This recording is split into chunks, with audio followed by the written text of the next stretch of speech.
বাংলাদেশ যেহেতু ভারতবর্ষের একটি প্রতিবেশী দেশ এবং পশ্চিমবঙ্গ সহ বিভিন্ন রাজ্যের সঙ্গে বাংলাদেশ একদমই লাগানো।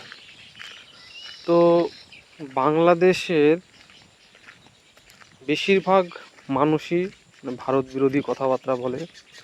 তারা কথায় কথায় স্লোগান ঢাকা না দিল্লি এসব স্লোগান দিয়েই থাকে।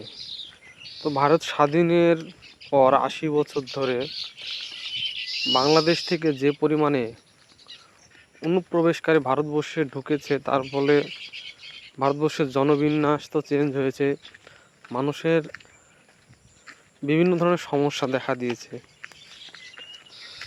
তো এখন যখন বাংলাদেশের মানুষকেই পশ্চিমবঙ্গ থেকে বাংলাদেশে পাঠানোর ব্যবস্থা করা হচ্ছে, তখন দেখা যাচ্ছে যে বাংলাদেশের মানুষ তাদেরকে অস্বীকার করছে। তারা বলতে চাইছে যে এরা বাংলাদেশি নয়, কিন্তু আসলে তারা অ্যাকচুয়ালি বাংলাদেশি। তারা যখন দিনের পর দিন বর্ডার ক্রস করে ভারতবর্ষের মধ্যে ঢুকেছে, তখন কিন্তু বাংলাদেশের সরকার বা সেনা কখনোই বাধা দেয়নি।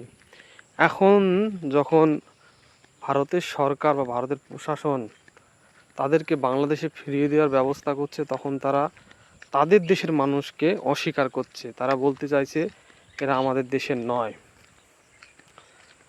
তাহলে কথা হচ্ছে, এতদিন যখন এসছিল তখন কিন্তু তারা বাধা দেয়নি, এখন যখন নিয়ে নেওয়ার কথা হচ্ছে তখন তারা বাধা দিচ্ছে। আর তাদের আজকে অবস্থা, তারা কিন্তু স্বীকার করছে যে হ্যাঁ, আমরা বাংলাদেশের এই জায়গায় বসবাস করতাম, এইখানকার ভারতবর্ষে ঢুকে তারা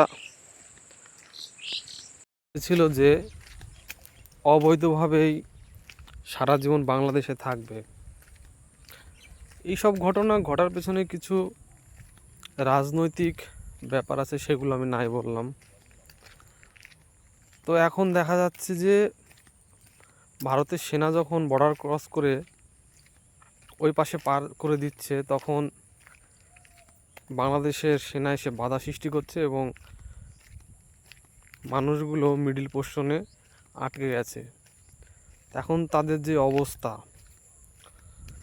তাহলে তারা যেই দেশটাতে এতদিন ছিল সেই দেশের মানুষ তাদেরকে নিতে চাইছে না। এটা থেকে বোঝা যায় যে বাংলাদেশ আসলে কোন ধরনের মানসিকতা নিয়ে চলে, আর তারা যে অমানবিক বা মানুষকে ভালোবাসতে জানে না, তার প্রমাণ আমরা অনেকবারই পেয়েছি।